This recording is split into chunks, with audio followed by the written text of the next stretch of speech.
ShinRobjira. Today we're going to be taking a look at the CCP middle-sized figure series, MosuGoji Dark Earth version, and MireGoji Green version. So far, this is the second variant made of that of MosuGoji. We have the original green version, and then we have the Godzilla Store color version that was just shown off in the latest Godzilla Store stream. MireGoji over here actually has two other variants that came out before this one, and a Godzilla Store color variant. So as you can tell, MireGoji is quite popular. So that sums that up. Now let's take a look at the packaging real quick. Here we go. Boards and bags. Bags and boards. It seems the cards up here change in between waves of releases. I don't know, I've seen a bunch of different ones, so if anybody can confirm that, please do in the comment section down below. But basically, you'll have their name and their specification back here. CCP seems to name them via suit name, so yeah, there's that. MosuGoji is a pretty funky looking dude. Now, since this is the Dark Earth version, obviously he's not going to be green. This could be a nice little offshoot of the Emergence version that SH Monster Arts did. I mean, they called him the Dark Earth version. He rises up from the ground in the movie. Perfection. Look at them dorsal fins. I'm surprised to see more than one color on them. And the details are indeed sublime. One of his dorsal fins on the back of his head will actually be painted, which is rather nice. Nothing on the tail. And yeah, these dorsal fins look pretty good on both sides, don't you know? Taking a look at the side of the figure, we can see that there is going to be some dark browns, some lighter browns, all skittered together, and they look really nice. You'll see that a bunch more from the front, especially on his frontal torso area. Just dark brown, brown. In fact, that dark brown might actually be a black, I'm not sure, but it looks fantastic. And I think the head sculpt on this guy looks equally as fantastic.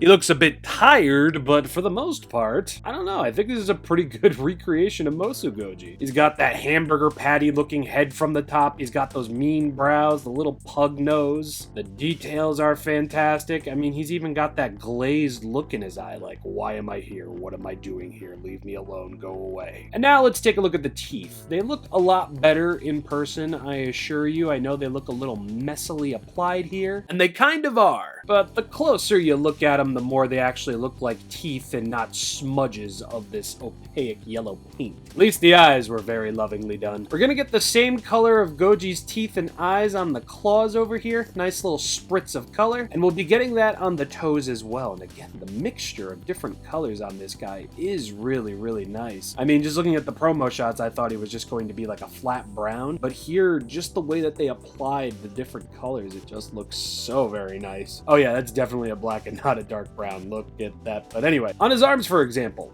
black hand, brown arm. On the opposite side, just all black. And the same thing was mostly recreated on the other side as well, except he's got a little bit more brown on his inner bicep. Aww. But yeah, I'm having a hard time hating this fam. Love the detail, love the mixture of colors, but wouldn't you know it, this figure gets even better. Because as we move down Godzilla's back into his stumpy tail, as you can see, we have a Mothra larva at the tip of his tail, with some lovely details on her as well. Got the little legs, the little tusks, the little stinger. But flip the figure around and oh my god, that is the most precious thing I've ever seen. Look at those big boo-boo eyes with the metallic blue. Oh, I love it. And again, the detail game on this gal is super strong. That looks great. So I guess in a technicality, you're getting two figures in one, and I'll explain that in a sec. Paint and details for MosuGoji and little Mothra over here are going to get 2 solid stars. Pretty strong, not gonna lie. A lot better than I was expecting. Now let's move on over into articulation. Head can go all the way around. Arms can move back.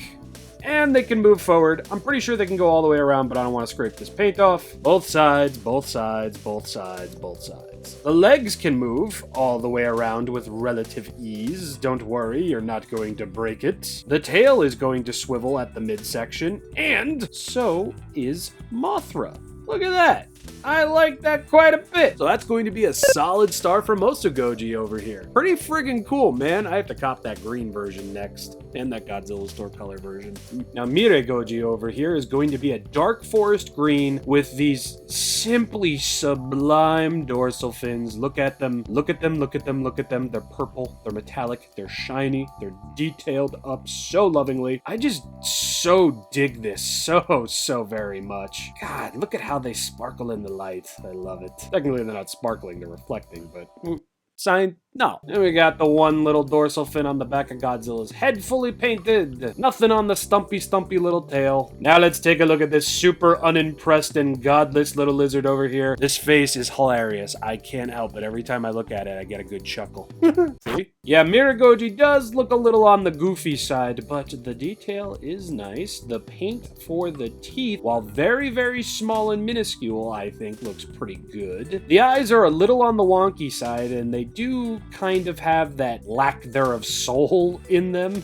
I mean, take a look at MireGoji, and now take a look at MosuGoji. MosuGoji's got the pearly eyes. But I think MireGoji's got a pretty sick profile shot. And just look at all that detail. I didn't even realize the ears. The ears are here. Just really, really nice and simple stuff going on here. Absolutely. And taking a look at the claws over here, I'm pretty sure these are going to be the exact same color as the teeth. Yeah, they mostly look it. And we'll get the same coloration on the toes over here. And as for the rest of the body in terms of details, I mean, it's nice. It's simple. I mean, it's not like this flat vinyl figure. There's some bumps and grooves to them, and it really shows in the light. I think the biggest difference between MireGoji and MosuGoji is simply that this guy is just essentially two solid colors, green and then metallic purple. Had this gentleman a couple more other colors on his body, I think I'd be a lot more impressed, but I like him either way. The detail is nice, what is painted is nice and vibrant and eye-catching. My man's got a chin. That's low-key kind of terrifying.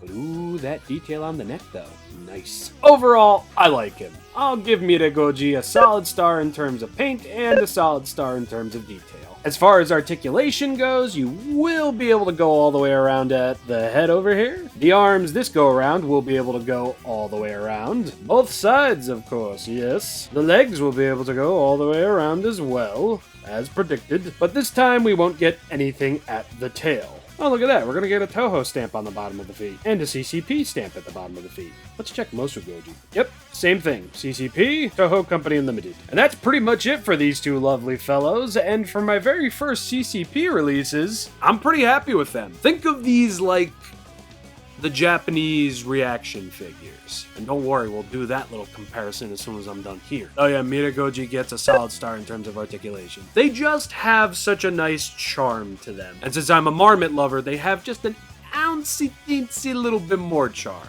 Personally. But anyway, let's take a look at these guys in comparison to some reaction figures. Good to note that these things are actually somewhat bigger than reaction figures, but I feel spiritually they're somewhat the same. I don't mean to give you the linguistic spaghetti dish and trying to talk myself out of a circle here, but they kind of really are. Super 7 is very much inspired by the retro figures of yore, and in a way I guess CCP is too. They have a very nice retro vintage feel to them. They all do. Oh hey, look at that. 3 solid stars for each of these lovely gents. Now the only downside I can see with this series thus far is just that as more come out, they're all essentially repaints. They're not really doing anything with the figures themselves.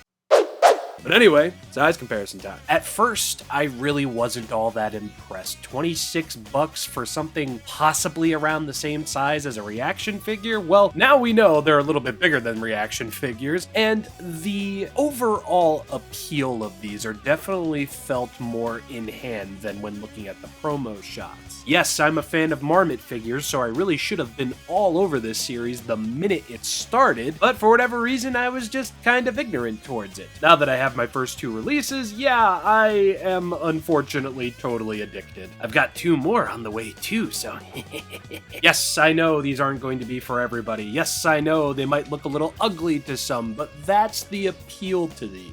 Like I said in the video, these are very much the Japanese version of that of reaction figures. They're very much stylized after figures that you may or may not be totally into, and they're painted and detailed accordingly to such. So you don't need to like them, you don't even need to go buy them, although I do have links in the comment section down below. Every click helps the channel. But for a collector like me, it's cool to see these almost Marmot-themed figures at a cheaper price, and yes, at a smaller size, but my shelves thank me for that. CCP have absolutely won me over. I mean, they totally impressed me with that Shin Ultraman figure I talked about about last year, but they have my attention and my money all over again. I'm very, very happy about all of this, and I'm really hoping they do a Shin Godzilla at some point, because of course I do. Yeah, I'm gonna keep saying it. I really like these things. I'm very much impressed by them, and I can't wait for the other two to get here. Meltdown MosuGoji and Toxic Hedorah. Just two really cool color schemes for those characters. Can't have enough Meltdown Gojis, right? But anyway, that's about enough out of me. I have been ShinRobjira. Thank you all so much for watching, and I would like to extend a thank you and hello to my newest patron, Angel Leon.